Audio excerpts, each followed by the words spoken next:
everyone, welcome to The Grind. We're more than halfway through our Christmas series. And so today we're going to be talking about the message that Tim shared this past weekend, the unexpected response. And he was talking about the responses that was given by King Herod and the wise men and chief priests to the birth of Jesus. And so we want to just go a little bit deeper in the message today. And so I think just to start us off today is, what is the one time where someone told you something and you had a pretty unexpected response, like they didn't see that coming from you? Well, there was that one time someone asked me for a movie recommendation and then I gave them something that they were not expecting. Oh, can I ask what this movie recommendation is? You can bleep this out, right? But that's a good movie. I mean, it's a good movie. Yeah, I mean, it's very good. It's really funny. They were just like, excuse me? You have watched this movie? Yeah. It just didn't expect it from you. And one time someone shared something and I just didn't expect her to share this piece of information. I just freaked out and I just it was in the restaurant. I just flipped my chopsticks and it was just like... Did you flip the table? No, I didn't. Okay. No, I did not. I don't think I was in that state of mind to flip a table, but definitely that piece of information was like, oh my gosh. Anyways. I think for me it's quite similar with Nathan. It was a movie as well. Yeah. So it was me and my guy friend, and then we were like, we couldn't find a movie, and then he was like saying, what do you think we should watch? And then I just blurted out and said like, maybe the Time Traveler's Wife. Wait, what? It's my guy friend, and he's like, what? Let's just watch it. Okay. So we ended up just me and my friend. You guys went on a little bro date? Yeah, bro date. Watching Time Traveler's Wife? Yeah. So yeah. Wow. True story. That's amazing. What did I say? True story. I still haven't watched a movie yet, so. Cool. Awesome. That's totally unexpected. That's actually amazing. Very unexpected. Yeah. So anyways, Tim talked about like just the three different groups of people. And so he went through Herod first. And so Herod obviously had a very balanced response. As all things should be. Oh yeah, I just want to kill everybody. Yeah. Very, very, very valid response. But in a way, it's sort of like portraying like Pharaoh of the old, kind of like the similarity between like him and like Pharaoh. Like this Pharaoh, like, when Moses was coming about, like boom, like want to kill all the boys under two, and likewise Herod's like, oh boom, want to kill everyone. Classic. Yeah, I know, right? What a classic How am I so response. happy living in this day and age? I'm so Yeah. Where people don't just like kill you on a whim. yeah. Like, oh, Like firstborn especially. Yeah, it's not bad. oh yeah, I am a firstborn. Anyways, so I guess the reason why he did that was because he desired control. I mean, he was a king, right? He went through all this, things to, to maintain his kingship, and then suddenly there's this little baby that might challenge his kingship. I mean, it's just a baby, so I mean, Yeah. it's just like almost like being realistically speaking, during that time, I mean, if he didn't know who Jesus was, I mean, just to think like a child's going to challenge his kingship, but like he's just losing control. This guy is psycho. Start panicking, man. Quite fragile. Yeah, quite. His ego is quite fragile. Anyways, Yeah. I mean, likewise, we probably were like Herod in some sense, like where our ego has been fragile, like, or we want control in our lives. Like, how does control in your life look like? Well, like, what does having control in your life look like? Organizing my comic book collection in series. And by issue? What? Wow. I've said too much. I'll see you later, guys. I don't know whether to be impressed or impressed. I think for me, control would probably be when I play like RPG games. I would want to make sure that. Are you a completionist? Sorry? Are you a completionist? Yes, I start out with the side quests before I would do the main quest.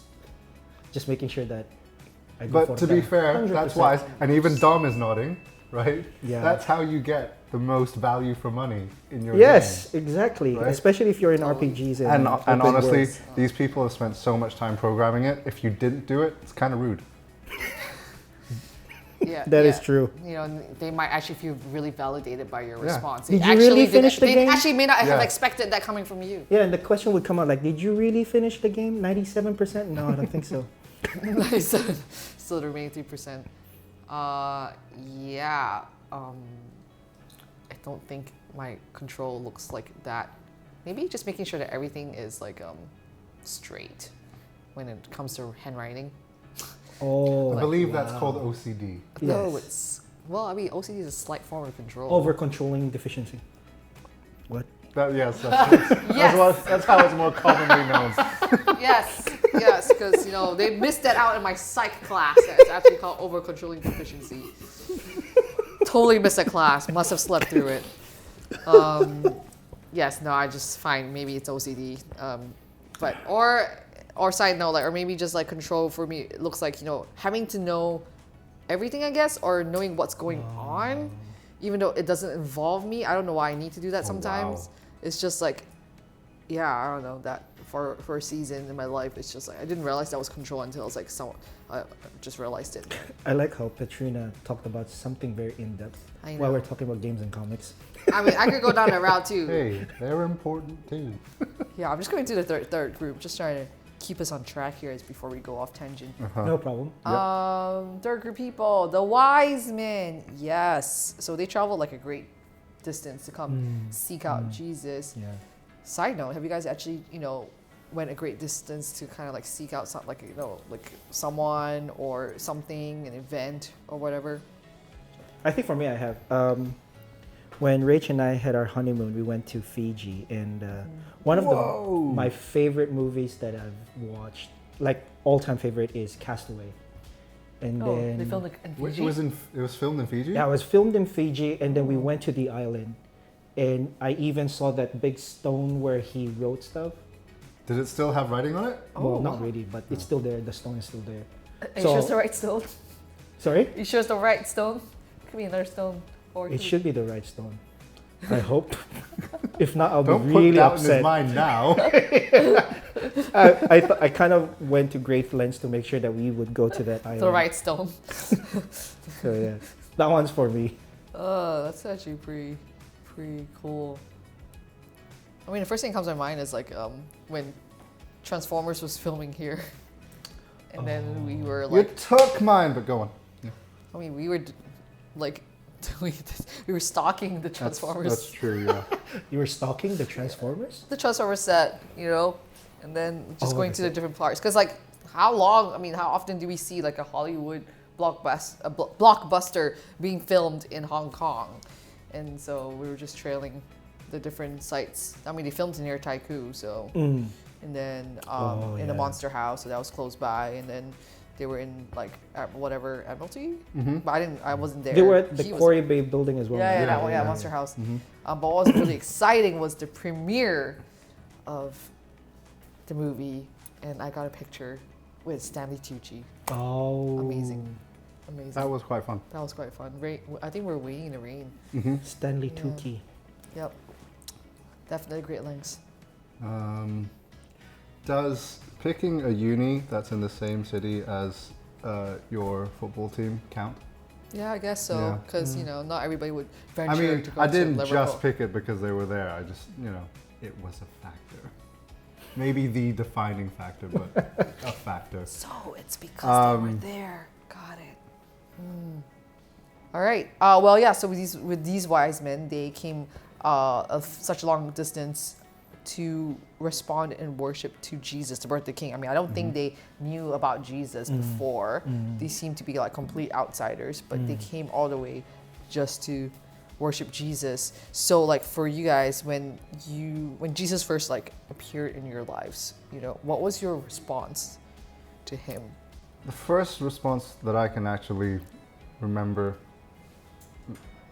making as a sentient human being, not like a 3-year-old, was 3 years are pretty sentient. no in youth when you experience like proper worship for the first time. Yeah. Are you saying like Sunday school worship isn't proper worship?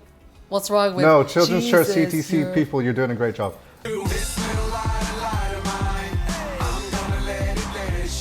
But when you experience God in worship for the first time, I didn't really know how to handle that. Oh, It was just a lot of emotions. a lot of emotions going on. Yeah. I think for me, similar, like once I understood a bit more about living a Christian life was my response was being more grateful, just because most of the people in our home were Christians, so the experience is quite different as well. Like being able to just worship together and stuff like that, even in such a young age, and having people sing together while my dad's playing the keys. So That's kind of cute. That's cool. Yeah, likewise, grew up in church. Honestly, like memories of church has always been like reading the Bible as a storybook, and so that's how I encountered like, I guess, God in the sense like, wow, these stories are amazing, but also really, really bloody, but also really amazing. That's true. Because I love stories.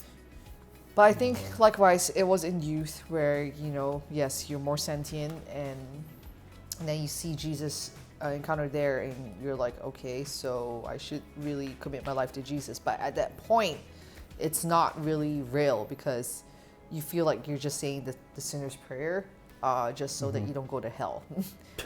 So basically fire insurance.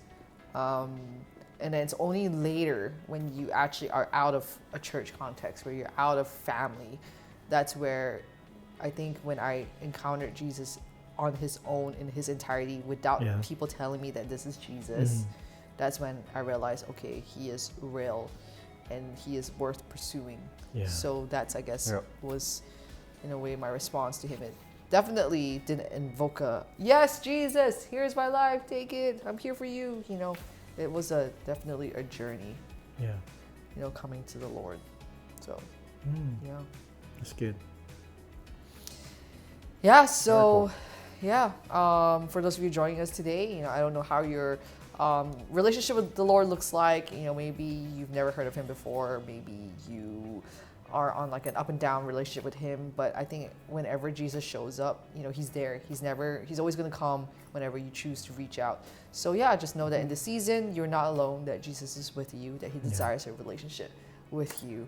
So take this time, respond to him, and, you know, who knows what he might do in your life.